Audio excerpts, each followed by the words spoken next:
before the people of Kenya an exit speech so that we can account for the 2 years in which, by the grace of God, we have had the privilege to serve our country in that office.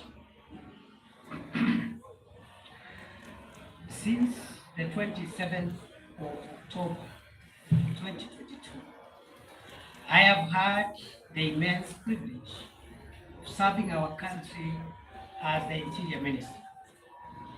Appointment to this role was not only a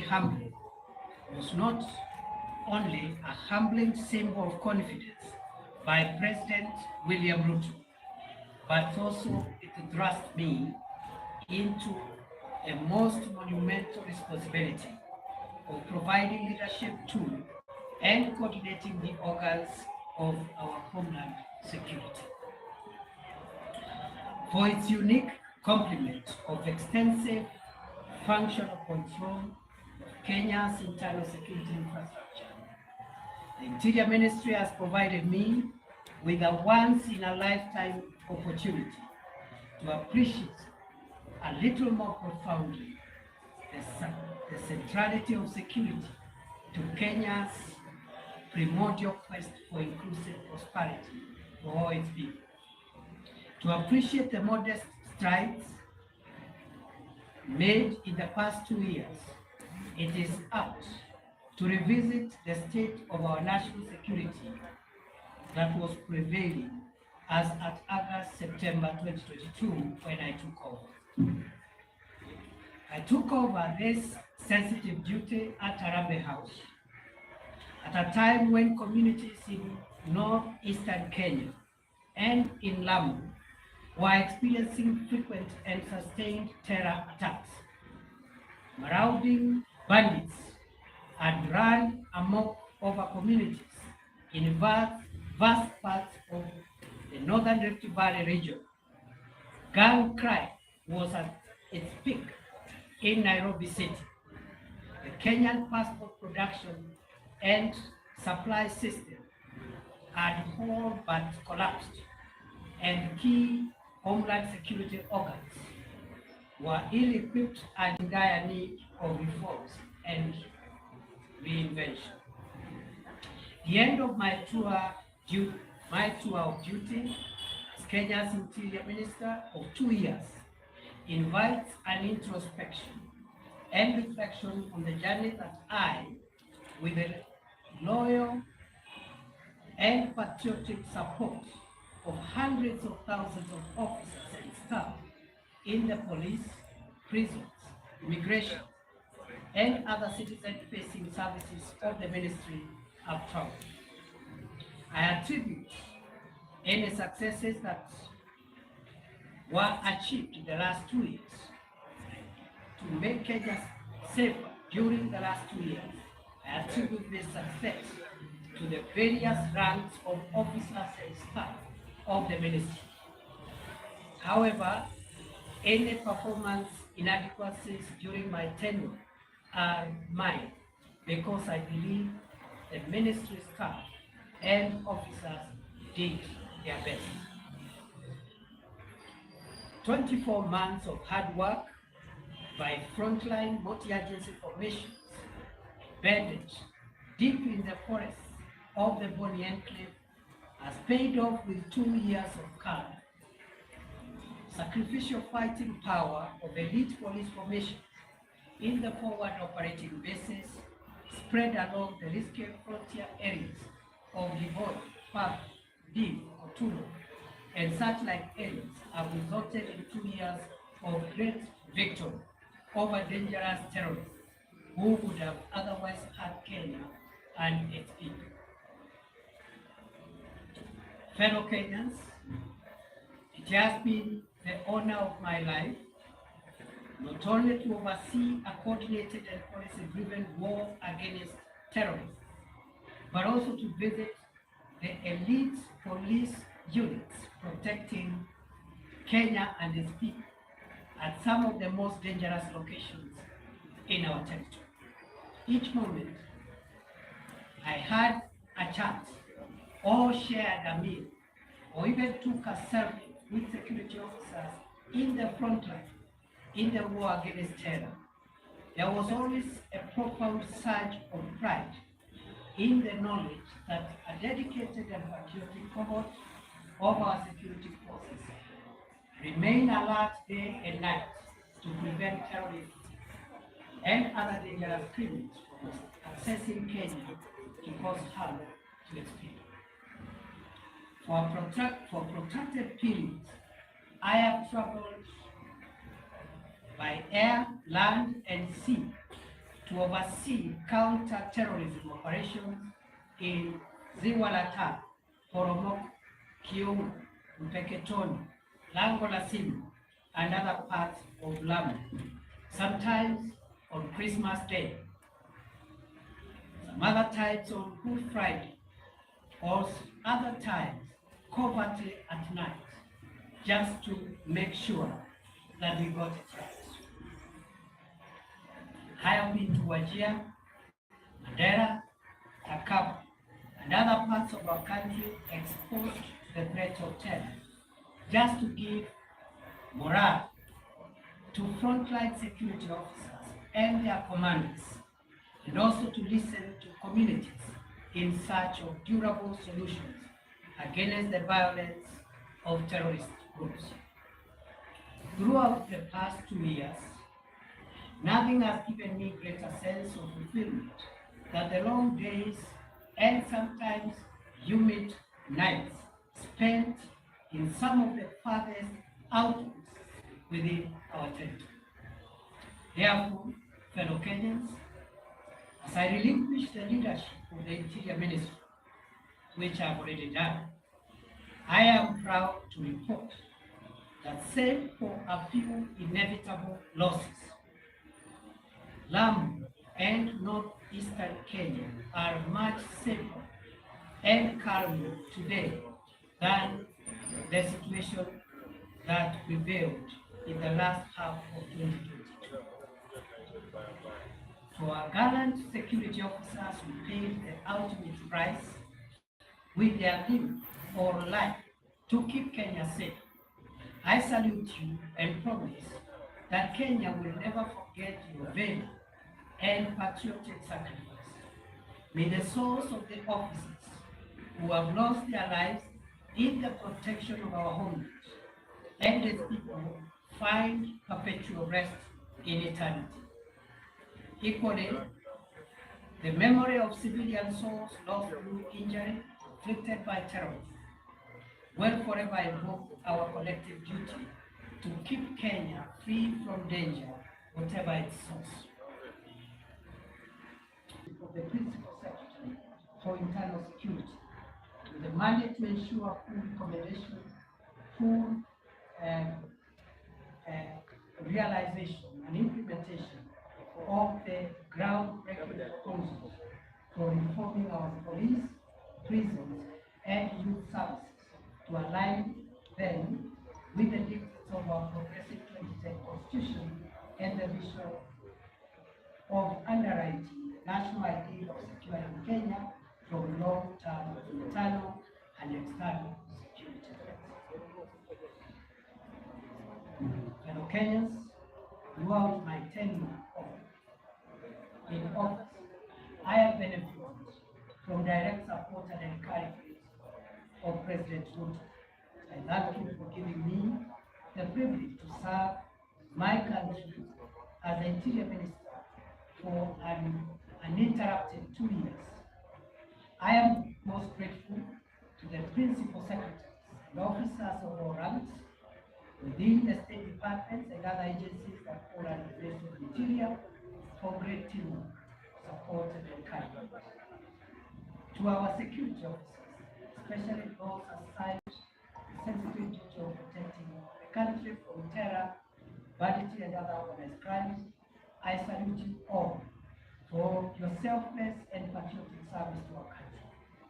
I send warm greetings and best wishes to all officers, especially those involved in far-flung forward operating bases, our officers in the multinational security support mission in Haiti, as well as the ranks of the National Government Administration Officer system, GAO system, with whom I have developed close and cordial working relationships during the past 2 years. I pray that my successor will build on the gains we made and will succeed to roll back the emerging reports of mysterious disappearances, abductions, and femicide. Goodbye, and God bless Kenya and protect our dear country, our homeland, the Republic of Kenya.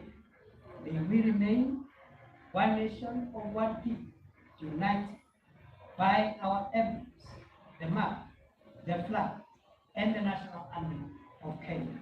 Thank you.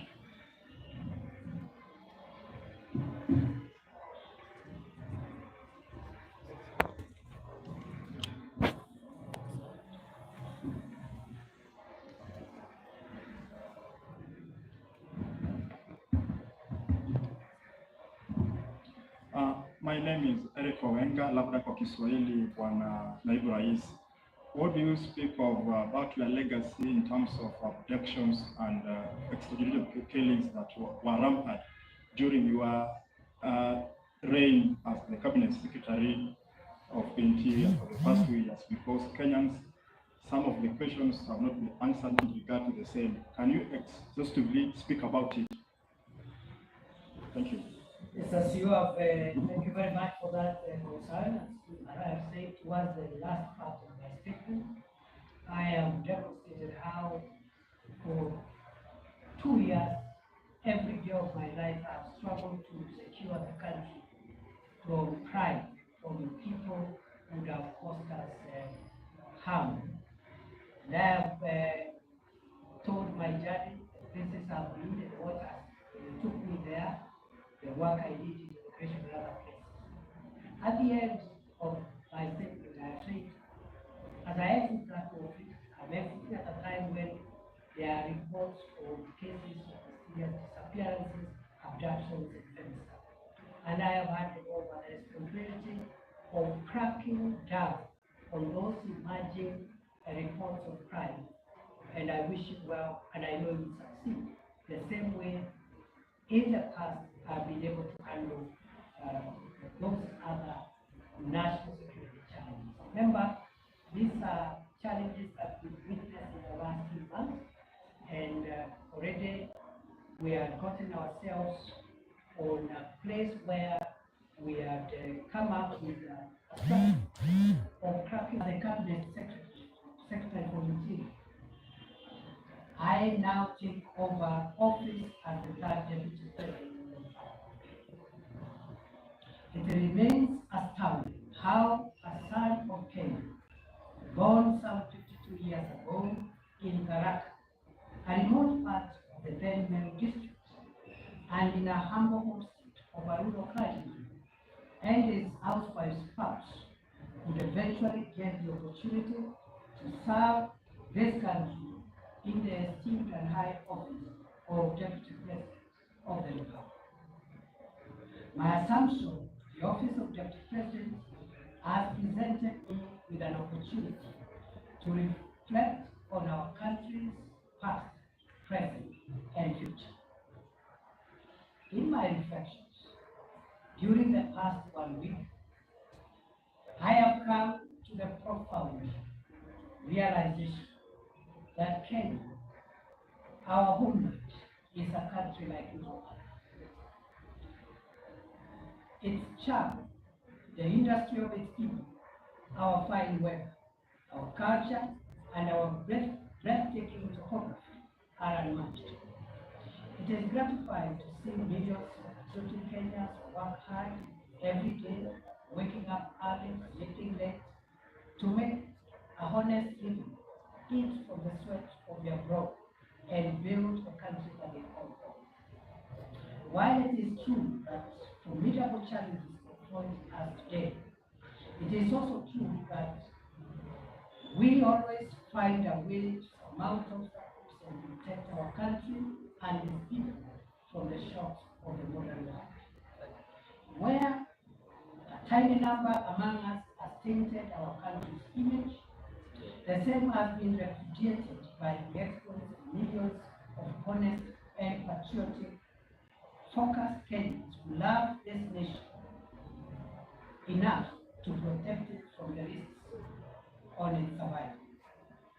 Indeed, Kenya is a covenant country, blessed with an industrious people and an incredible array of natural resources requisite for the creation of wealth enough for all its people. We remain eternally grateful to the heroes and heroines who have ensured Kenya remains the blessed nation that it is. As we reflect on our challenges, let us capitalize on the majority of these challenges to write a new, better, and brighter chapter of Kenya. We should heal our divisions, solidify our national unity, and pursue our country's goals as brothers and sisters, joined by the permanent bonds of our common heritage and our common future. I have had occasion in the past few days to ponder on how the orderly transfer of authority as called for in our constitution takes place seamlessly in our country. I realize that my ascent to the office of Deputy President has taken place on the back of a hotly contested constitutional process. For weeks, the country was glued to parliamentary and judicial events whose completion is a testament, or was a testament, to our country's democratic credentials and the integrity of our constitutional institutions. I am humbled to be of service to this country as its Deputy President, and to formally take the reins to support and assist President William Ruto and the team he leads towards the realization of his vision to deliver the transformation. It is an honor to serve our country at such a time as this, when Kenya is moving forward and upwards to the heights that our forefathers have received when they fought for the establishment of our republic. The founders of our nation and those who fought to make us a free people triumphed over the oppressive chains of colonialism, not only because they worked hard for it, but because they remained united. Today, as in the past, the quest for national unity is undeniably the most profound aspiration animating our national conversation. Why? Because we are coming from a rough patch where we have been enrolled in a rather unfortunate conversation about distinction, difference, and division. At a time when the country desperately requires the rallying call to pull together to steer our nation to greatness during these challenging times. Talera Somaili, Dedan Kimathi, Tilile Wamenza, and later Jomo Kenyatta, Ronald Ngala, Inga Odinga, Masika Muliro, and many others worked hard to set free the whole of Kenya, not parts of Kenya where they were born first. They refused to see themselves as liberators of their places of birth, choosing instead to consider themselves as brothers and sisters connected by the common past of their ancestors and the shared future of the generations that will come after. We learn from these gallant sons and daughters of Kenya that for us to defend our freedom, sovereignty, territorial integrity, and economic transformation, for us to overcome inequality, poverty, and the need in our midst, we must harness and aggregate the collective